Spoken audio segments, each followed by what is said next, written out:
Bonjour, Michel de Pixapicture. Alors on continue notre découverte des menus. Aujourd'hui on va s'intéresser au mode Daylighting, au mode HDR et au mode Bracketing. Allez, c'est parti. Premier mode, le Daylighting.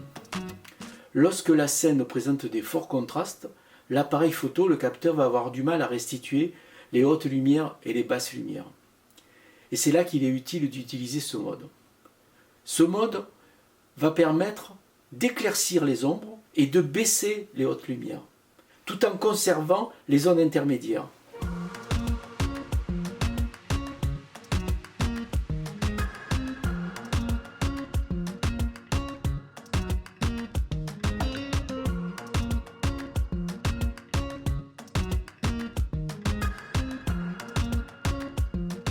C'est un système qui est très efficace. Alors, suivant les appareils photo, le daylighting se décline en plusieurs options, allant de l'option désactivée, évidemment, à l'option faible, moyenne, forte, très élevée.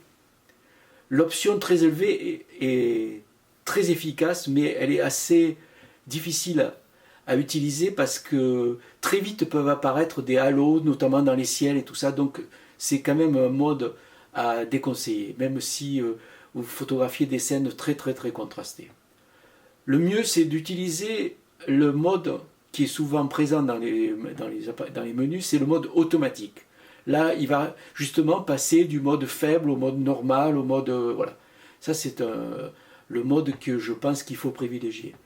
Il faut surtout éviter d'utiliser le daylighting lorsqu'on travaille avec des sensibilités très élevées. Parce que le daylighting, même en position faible, va avoir tendance à en faire augmenter le bruit. Donc voilà le premier mode que je pense peut être très utile dans des scènes très contrastées.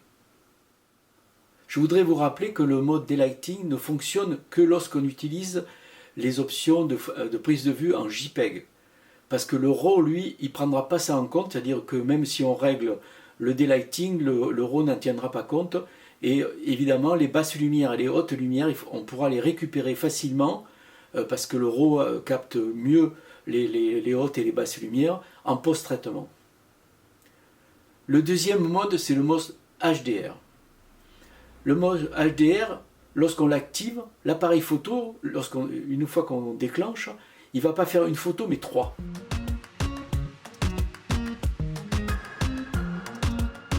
Il va faire une photo sous-exposée, surexposée et normale. Et après, instantanément, il va recoller les trois pour en faire une seule. Et ça, sans que vous interveniez. Alors ça marche très bien, c'est pareil, ça permet de récupérer un peu les ombres et les hautes lumières. Le seul problème, c'est que comme il fait trois photos, même si ça va très vite, si vous utilisez votre appareil sans un pied ou si vous photographiez des objets ou des gens en mouvement, ça risque de ne pas marcher, il risque d'y avoir des décalages et ça va faire des photos complètement inexploitables. Le troisième mode, c'est le mode bracketing.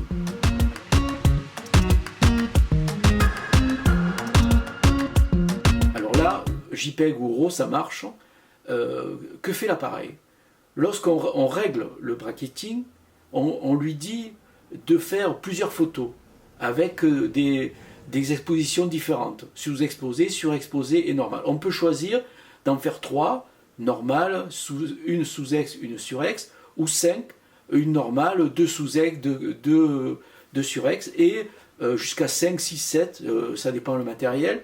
Et de passer de l'un à l'autre, on peut faire un demi-diaphragme, un quart de diaphragme, un dixième de diaphragme. Donc l'étendue est assez vaste. Donc vous allez appuyer, chaque fois que vous allez appuyer, ça va en faire soit 3, soit 5, soit 7. Après, c'est à vous, une fois au post-traitement, de regarder celle qui convient le mieux. Alors, ce mode, il a un inconvénient, c'est que déjà, bon, il fait chaque fois plusieurs photos, et puis surtout, c'est que si vous ne faites pas attention et que vous éteignez votre appareil et puis que le lendemain vous recommencez à faire des photos, il va faire pareil, c'est-à-dire que vous allez faire une photo, puis vous allez vouloir en faire une seconde ailleurs, et il va la faire, mais en braquettant, c'est-à-dire en faisant moins un diaphragme, ou moins 2, moins 3, etc. Et si vous avez prévu 3 ou 5 photos, il va en faire 5 à des expositions différentes, alors que vous ne photographiez pas le même sujet.